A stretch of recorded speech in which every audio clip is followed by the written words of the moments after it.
Hello everyone. आज का हमारा टॉपिक है एरिया एंड पेरीमीटर। इसको हिंदी में हम क्या बोलते हैं? क्षेत्रफल व परिमाप।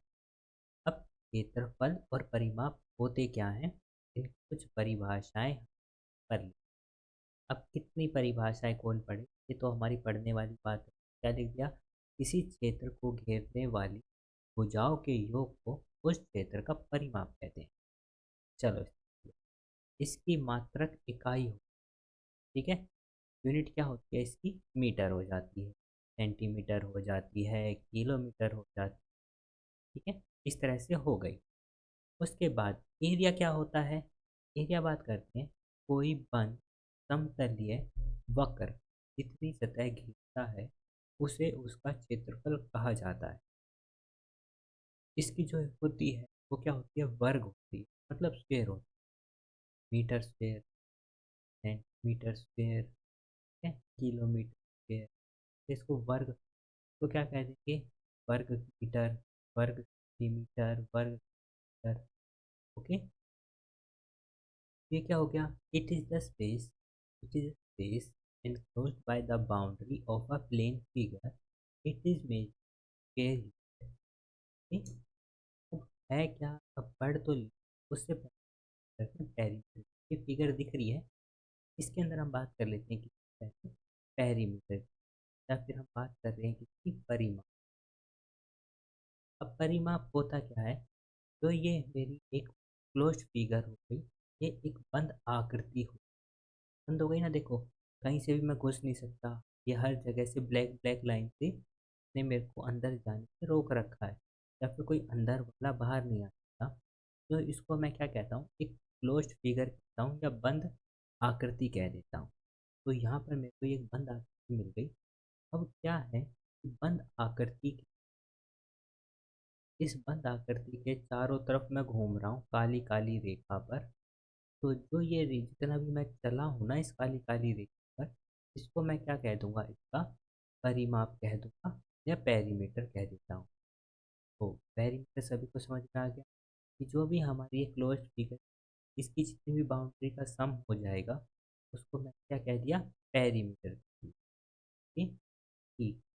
अब बात की दूसरी हम इस एरिया की। एरिया को हम कहते हैं क्षेत्रफल। क्या कहते हैं? क्षेत्रफल कहते हैं। क्षेत्रफल क्या होता है कि जो भी ये आकृति थी, इस काली काली रेखा के अंदर जितना भी एरिया इसने कवर कर लिया, काली रेखा के अंदर एरिया ने कवर कर लिया, ये हरे वाला, वैसे तो हमने कलर कर रखा था पहले से। अब इतना एरिया इसने कवर कर रखा है, जैसे मेरा पूरा वाइट पेज है ना, इस वाइट पेज पे इतना हिस्सा इसने ले लिया। तो जितना भी हिस्सा इसने लिया है, यह इसका एरिया हो जाता है। ये क्या हो जाता है? एरिया हो जाता है। ये पूरा हरा हरा, बढ़िया लग रहा है। अगर ड्राइंग का टीचर हो, ये है ना, पूरा हरा हरा हो। तो देखो, अब जितना भी एरिया इस हरे हरे ने ले लिया, ठीक है, जितनी भी जगह ले ली, इसको हमने इसका एरिया कह दिया। क्या कह देंगे? इसका एरिया कह दिया। अब हमने बात कर ली इसके पेरीमीटर की और इसके एरिया की। अब हम क्या डिस्कस करेंगे कि जो भी ये मेरी बंद आकृति होती है ना, ये कितने तरह की हो। जो भी हम फिगर हो गई, या फिर जो भी मेरी आकृति हो गई, ये कितने प्रकार की। तो मैंने जाना कि जो हम पढ़ने वाले हैं उसमें दो तरह की आकृतियों को पढ़ेंगे। पहली कौन सी होगी? हम रेक्टेंगल, ठीक है। वो हम क्या कहते हैं? आयत कहते हैं। रेक्टेंगल क्या कहते हैं? आयत कहते हैं। दूसरी जो हम इसके अंदर हम पढ़ेंगे वो हम कहते हैं स्क्वायर कह देते हैं। वो हम वर्ग कह देते हैं। वो क्या कहते हैं? हम वर्ग कहते हैं। तो दो तरह की करते हैं। पहला है आयत, दूसरा है हमारा स्क्वायर और वर्ग। अब इनको देखते हैं कि ये होते क्या क्या है। तो यहाँ सबसे पहले हम इसको देख रहे हैं, वर्ग को देख, एक स्क्वायर के बारे में हम यहाँ पर जाने। ये क्या है? चार समान समान चार भुजाओं से घिरी आकृति को वर्ग कहते हैं। देखो, जो ये भुजा है, यहाँ से मैं इसका नाम लिख देता हूँ ए, ये सी और ये डी। देखो, ये मेरी भुजा है चार। एक भुजा हो गई ए से बी वाली, एक भुजा होगी मेरी से सी वाली, एक हो गई मेरी से डी वाली, एक हो गई डी से ए वाली। तो मेरे ये चार भुजाएं हैं, और इन चार भुजाओं से घिरी हुई एक आकृति मेरे सामने। तो जो ये चार समान भुजाओं से बनी आकृति है, और ये देखो एक दूसरे पे बिल्कुल खड़ी, एक दूसरे पे खड़ी का मतलब ये होता है कि एंगल की तरफ बढ़ गई। जो बिल्कुल स्ट्रेट होता है ना, उसे हम कह देते हैं बढ़ गई। जो ना तो इधर झुका हो ना इधर झुका हो, बिल्कुल बीच में खड़ा हो। तो ये देखो बिल्कुल खड़ी खड़ी फिगर जो बनी है, वो हमने स्क्वेयर कह दिया। क्या कह दिया? इसको हमने स्क्वेयर या फिर वर्ग, जो होता है स्क्वेयर या फिर इसको वर्ग। ओके, तो ये हमारा स्क्वेयर हो जाता है, या फिर इसको हम वर्ग कहते हैं। तो हमको सारी बात समझ में आई? ठीक। तो स्क्वेयर क्या होता है? एक ऐसी आकृति जो चारों तरफ से घिरी हो, और इसको चारों तरफ से घेरने वाली जितनी भी हमारी भुजाएं थी ना, जैसे ये ए बी भुजा, ये बी सी भुजा, ये डी सी भुजा, और ये डी ए भुजा, ये चार भुजाएं हैं। ये चारों भुजाएं कैसी हो? बराबर। सारी कितनी बराबर हैं? इनकी लेंथ देखें तो 5-5 सेंटीमीटर। यहाँ पर इस फिगर के अंदर ये 5-5 सेंटीमीटर की दे रखी, और ये होनी चाहिए बराबर। तो अब देखो, इसी की अगर हम पेरीमीटर की बात करते हैं, इसके पेरीमीटर या मैं परिमाप की बात करता हूँ, तो इसका परिमाप कितना हो? परिमाप तो हो गया इसकी चारों भुजाओं का सम। चारों भुजाओं का सम, पहली भुजा हमारी ए से बी तक, तो लिख लिया मैंने ए। दूसरी भुजा क्या है? बी से लेकर सी, तो इसको क्या लिख दिया मैं? B plus. तीसरी भुजा क्या थी? ये सी से लेके डी तक, तो इसको क्या किया? D plus. चौथी भुजा क्या होगी? डी से लेकर ए तक, डी ए। अब देखो ये क्या हो गई? ये पाँच है, ये भी पाँच है, ये भी पाँच है, तो ये भी पाँच। तो इसको ऐसे लिख सकता हूँ, 5 + 5 जमा जमा। देखो अब ये पाँच है, कितनी बार जुड़ रहा है? ये हाँ, 4 बार जुड़।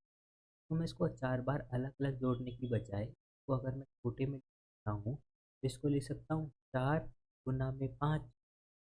एक ही बात हुई, 4 × 5 कर दिया।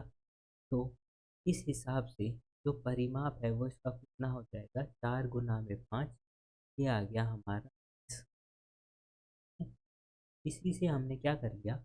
इसके परिमाप का एक फॉर्मूला बना, जो पेरीमीटर है इसका एक फॉर्मूला बना दिया। इसके बराबर हो जाता है 4 × ए। यहाँ पर जो ए है, इसका मतलब क्या हो गया? एक भुजा की लंबाई, भुजा लंबाई, मतलब एक साइड लंबाई। क्या होगा? हमारी एक साइड की लंबाई। ठीक है, तो पेरीमीटर हमें पता चल गया। इसके बाद जो इसका एरिया होता है कि इसने कितना एरिया घेरा है, वो क्या हो जाता है कि जो ये एक साइड है ना, इस साइड को मैं इसकी दूसरी वाली साइड से गुना कर दूँ। मैं क्या कर दूँ? एक साइड की दूसरी वाली साइड से गुना कर दूँ, मतलब गुना में 5। ये कितना हो गया हमारा? 25 सेंटीमीटर स्क्वेयर। कितना हो गया? 25 सेंटीमीटर स्क्वेयर। एरिया का मतलब क्या होता है? मैंने साइड को साइड से मल्टीप्लाई कर दिया। एरिया का क्या हो गया? साइड को साइड से मल्टीप्लाई कर। तो हमने स्क्वेयर का पेरीमीटर जान लिया और एरिया जान। अब अगली फिगर पे चलते हैं। तो अगली फिगर हमने बात करी, वो क्या होती है मेरी? रेक्टेंगल। ये रेक्टेंगल को हम आयत कहते हैं। अब इसके पास भी देखो 4 भुजाएं हैं, मैं इनको भी नाम दे देता हूँ, ए, सी और डी। मैंने इनको भी नाम दिया ए बी सी। ये भी एक 4 भुजा वाली बंद आकृति हो गई, क्लोज्ड फिगर हो गई। लेकिन इसमें क्या है, जो ये सामने वाली साइड है, जैसे ये डी और जैसे ये ए बी, ये एक दूसरे के बराबर है, 10 सेंटीमीटर की है, ये 10, है ना। और जो ये वाली साइड हो गई डी ए, और ये हो गई मेरी ई बी, यहाँ से लेके ये वाली और ये वाली, ये देखो, ये दोनों आपस में बराबर। तो ऐसी आकृति जिस आमने सामने वाली साइड बराबर हो, को हम क्या कह देते हैं फिर, इसको हम रेक्टेंगल कहते हैं या आयत कह देते हैं। तो इसके अंदर भी हमें दो चीज़ें निकालनी पड़ेगी। एक चीज़ क्या निकालना है, इसका पेरीमीटर निकालना है, मतलब परिमाप। दूसरी चीज़ पर एरिया निकाल है, एरिया मतलब क्षेत्रफल निकाल। अब जो जो निकालना है उसको देख लेते हैं। यहाँ पर बात करते हैं पेरीमीटर। पेरीमीटर क्या होता है, मैंने कहा जितनी भी बाहर बाहर की चीज़ें हैं, इन सबको मैं जोड़ दे, मतलब पहले गया ए से लेकर बी तक, फिर गया मैं बी से लेकर सी तक, फिर ई तक, और फिर छोड़ दूंगा डी से ए तक। अब देखो, जो ये वाली लंबी वाली भुजा होती है ना, इसको मैं लेंथ कह देता हूँ। क्या कह देता हूँ, लेंथ कह देता हूँ। वो मैं एल से दिखा देता हूँ कि यहाँ से यहाँ तक कितनी दूरी है, एल की दूरी। और जो यहाँ से यहाँ तक की दूरी होती है, इसको मैं ब्रेड्थ कह देता हूँ, इसको चौड़ाई। देखो ये लंबाई हो गई, ये चौड़ाई। अब हमारे पास एक बुक दिखती होगी ऐसी, ऐसी बुक दिखती होगी ना, ठीक है। अब किसी बच्चे की बुक ऐसी होगी, तो आप मेरे को बता सकते हो कौन सी बुक लंबी है। आप बोलो कि ये वाली बुक लंबी। आप कैसे बता, क्योंकि देखो जो लंबी वाली साइड होती है ना, आपने इसको लंबाई बोल दिया, इसकी लेंथ में जो इस तरह से दिखती है छोटी वाली, वो आपने ब्रेड्थ बोल दिया, इसको आपने चौड़ाई बोल दिया इस, ठीक है। अब इसी तरह मेरे पास एक बुक है, एक बुक तो हो गई ये, ठीक है, और एक बुक हो गई, ठीक है। दोनों अलग अलग हो गई ना, एक की लंबाई अलग दूसरे की। तो ये चीज़ें क्या होती है हमारी, ये चीज़ें आती है हमारी रेक्टेंगल, आयत। इसको लेंथ और ब्रेड्थ समझ में आ गई। देखो अगर यहाँ से तक लेंथ, तो यहाँ की दूरी भी लेंथ होगी, क्योंकि देखो ये बराबर है। तो जहाँ पर भी ए बी दिख रहा है, वहाँ पर दिख गया एल, और जहाँ पे बी सी दिख रहा है, बी सी से लेकर पी डी भी किसके बराबर हो, ये भी एल के ही बराबर है। तो इस दिख गया एल। जो डी ए है किसके बराबर है, के बराबर। तो इसके अंदर बी। अब यहाँ कुछ ऑब्जर्व कर, हमने देखा एल 2 बार दिखता है और बी 2 बार, तो मैं इसको लिख 2L प्लस में 2 लिख दिया। तो अब एल और बी, यहाँ पर भी 2 है, यहाँ पर भी 2 है, तो मैंने इस 2 को बाहर लिख दिया कॉमन। तो ब्रैकेट में क्या, लेंथ ब्रेड्थ, क्या लिख दिया, लेंथ प्लस में ब्रेड्थ, लंबाई जमा में चौड़ाई, ये लिख दी बात। तो ये बात अभी क्लियर। तो हमको पेरीमीटर निकालना आ गया। मैं देखो, वैसे तो मेरे को पेरीमीटर निकालना था, तो मैं क्या कर देता, यहाँ से लेके यहाँ तक 10 हो गया, यहाँ से लेके यहाँ तक कितना हो गया, 4, 10 जमा 4, फिर यहाँ से लेके यहाँ तक कितना हो गया, फिर से 10 हो गया, फिर यहाँ से लेके यहाँ तक कितना हो गया, 4 हो गया। तो अब जोड़ देते, 10 जमा में 4 14, जमा में 10 जमा 4। तो अब देखो 10 जमा में 4 ये भी 14 हो, और 14 और 4 कितना हो जाएगा 28। अब इसी चीज़ को हम यहाँ पे लिख लेते हैं 2, 10 प्लस में 4 14 हो गया, 14 को 2 से 28, तो उत्तर हमको पेरीमीटर मिल गया 28। हम ऐसे भी निकाल सकते हैं, ये हमको थोड़ा आसान। क्षेत्रफल क्या होता है? क्षेत्रफल होता है कि वो की जगह जो इस आयत ने घेर ली। इस तरह से ये मेरा पूरा वाइट पेपर था, ये वाइट पेज है, इसके ऊपर इतनी जगह घेरी, वो नहीं। तो इसके लिए क्या करें, जो इसकी वो इसकी ब्रेड से मैं मल्टीप्लाई कर देता हूँ। क्या कर देता, लेंथ को ब्रेड से मल्टीप्लाई, एरिया बराबर हो एल मल्टीप्लाई में बी। एल मल्टीप्लाई में के बराबर होता है अब मेरा 10 गुना 4, तो ये कितना 40, ये कितना मेरा 40। तो एरिया कितना आ गया मेरा 40। और अब इसकी यूनिट क्या होगी सेंटीमीटर स्क्वेयर। इसके ऊपर जो सेंटीमीटर 2 लिख देंगे, एरिया के केस में स्क्वेयर कर देंगे, सेंटीमीटर 2 बार मल्टीप्लाई। तो यहाँ पर हम स्क्वेयर मतलब वर्ग और रेक्टेंगल मतलब आयत के कुछ फॉर्मूले देखे हैं, और मैं चाहता हूँ कि आपको इनके फॉर्मूले याद, तो मैं इनके फॉर्मूले लिख दूँ। यहाँ पर पहले स्क्वेयर के फॉर्मूले लिख दिए हिंदी और इंग्लिश में, इनको आप अच्छे से याद कर लो, नोट कर लो,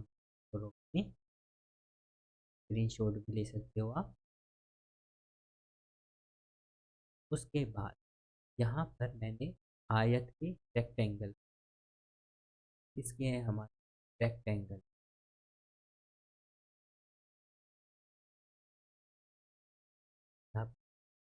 और आयत के कुछ फॉर्मूले लिख दिए हैं जो बेसिक बेसिक है, आप इन अपनी भाषा में याद कर सकते हैं। तो आपको ये सारी बातें समझ में आई, तो अब आपसे मिलते हैं नेक्स्ट वीडियो में, जिसके अंदर हम रिलेटेड कुछ क्वेश्चंस करेंगे। तब तक के लिए टेक केयर, बाय।